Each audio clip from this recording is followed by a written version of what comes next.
Okay, so I have been asked about how to sew on a button with your Janome Skyline. Oops, sorry about this. This is going to be a little awkward. The first thing that we have to do is actually get the foot on. So we will take off our existing foot.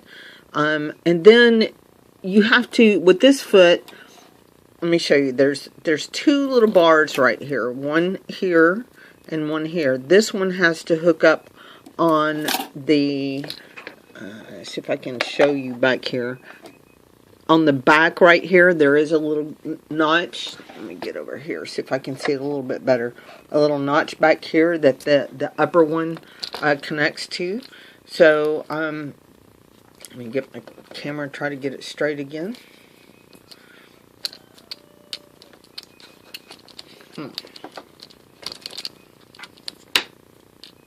Okay, so I'm going to try to get this foot on here. And then lower it. And now my foot's on. So you're going to hit your t-shirt up here. And then hit the over button. And over arrow, I should say. And then we're going to hit button. And it's going to tell you to lower the feed dogs. So you reach around to the side and just flip the switch, and your feed dogs are now lowered. And if you can look right here, you can see them. Let me raise them back up. So one thing, after you lower your feed dogs, they don't actually come back up until that first stitch is made, and then they'll come up.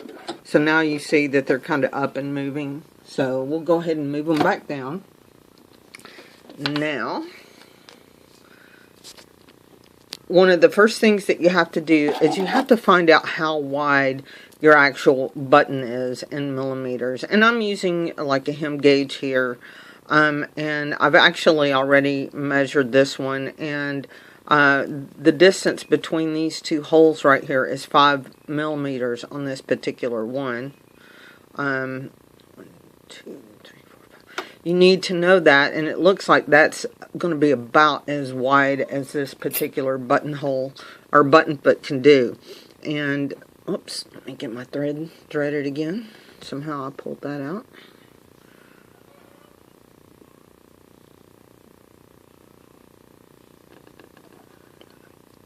Okay, so what you're going to do is you're going to actually kind of eyeball and put the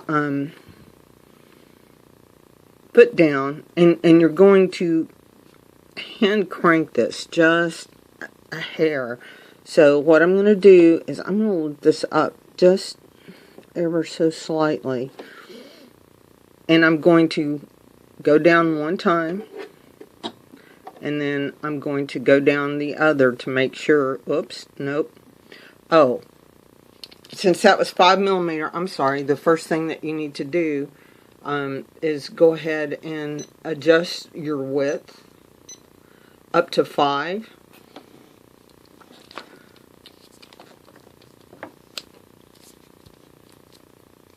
Get stabilized again.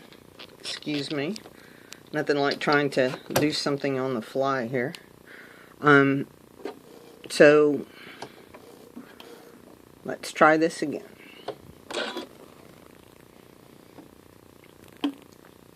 So we're going to do regular, and then we're going to take it up to a 5, which I've done now. I'm going to pull this thread kind of in the back under this foot. Okay.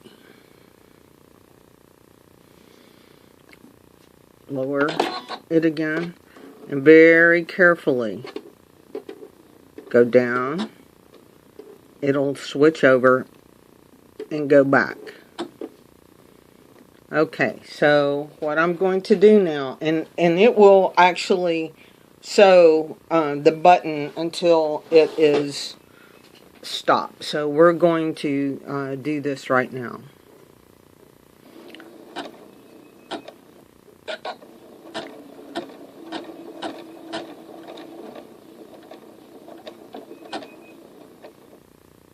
Okay, that is it sewing on the button.